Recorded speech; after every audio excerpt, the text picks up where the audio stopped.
உறவுகள் அனைவருக்கும் வணக்கம். இந்த காணொளியில் அகில இந்திய அண்ணா திராவிட முன்னேற்றக் கழகத்தின் பொதுச் செயலாளரும் தமிழக முன்னாள் முதல்வருமான திரு எடப்பாடி பழனிசாமி அவர்கள் திண்டுக்கல் மாவட்டம் ஆத்தூர் பகுதியில் மக்களை காப்போம் தமிழகத்தை மீட்போம் என்ற பெயரில் தேர்தல் பிரச்சாரத்தில் ஈடுபட்டு வருகிறார். ஆத்தூர் பகுதியில் இந்த பிரச்சாரத்தின் போது அவர் மதுரை விமான நிலையத்திற்கு பெயர் வைப்பது குறித்து பேசியிருக்கிறார்.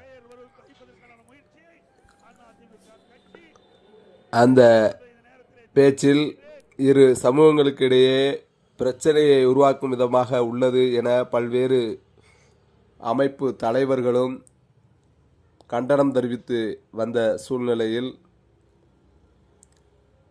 எதிர்வரும் 11ஆம் தேதி செப்டம்பர் மாதம் 11ஆம் தேதி வியாழக்கிழமை அன்று நடைபெறவுள்ள தேசிய தலைவர் இமானுவேல் சேரனார் அவர்களுடைய அந்த குருபூஜை விழாவிற்கு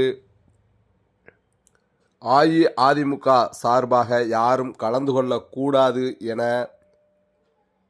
பரமக்குடி தேவேந்திரர் பண்பாட்டுக் கழகத்தின் தலைவர் அறிக்கை ஒன்றை திரு மாவட்ட ஆட்சித்தலைவர் ராமநாதபுரம் மாவட்ட ஆட்சித்தலைவர் அவர்களுக்கு கடிதமாக எழுதி அனுப்பியிருக்கிறார்.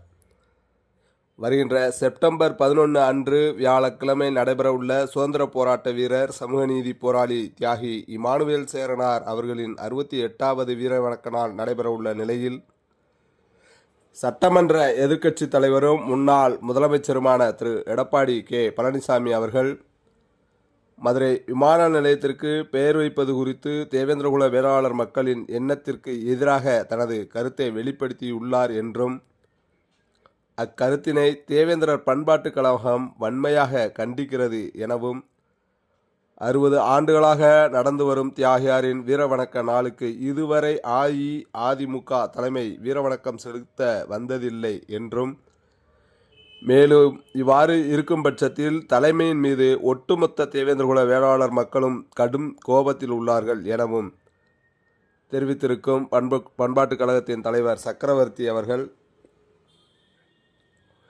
இந்த விமான நிலையத்திற்கு பெயர் வைப்பது குறித்து பேசியிருப்பது எரியும் நெருப்பில் எண்ணெய் ஊற்றுவது போல் உள்ளது என தெரிவித்துள்ளார் அந்த மனுவில். எனவே அஇஅதிமுகவை சேர்ந்த எந்த நிர்வாகிகளும் தியாகியாரின் நினைவிடத்திற்குள் நுழைய அனுமதிக்க மாட்டோம் என்றும் தேவேந்திரகுல பண்பாட்டுக் கழக நிர்வாகிகள் சார்பாகவும் ஒட்டுமொத்த தேவேந்திரகுல வேளாளர்கள் பொதுமக்கள் சார்பாகவும் தங்களுக்கு தெரிவித்துக் கொள்கின்றோம். மேலும் அஇஅதிமுக சார்பில் தியாகியாரின் நினைவிடத்திற்கு யாரும் வரும் பட்சத்தில் சட்ட ஒழுங்கு பிரச்சனை ஏற்பட்டால் அதற்கு தேவேந்திரர் பண்பாட்டுக் கழக நிர்வாகம் எந்தவித பொறுப்பும் ஏற்காது என்பதை தெரிவித்துக் கொள்கிறோம் எனவும் அந்த மனுவில் குறிப்பிட்டுள்ள பண்பாட்டுக் கழகத்தின் தலைவர் சக்கரவர்த்தி அவர்கள் இந்த மனுவை ராமநாதபுரம் மாவட்ட ஆட்சித்தலைவர் அவர்களிடம் சமர்ப்பித்துள்ளார். நன்றி. இவன் டி.கே.வி. ராஜாஸ். மீண்டும் மற்றொரு காணொளியில்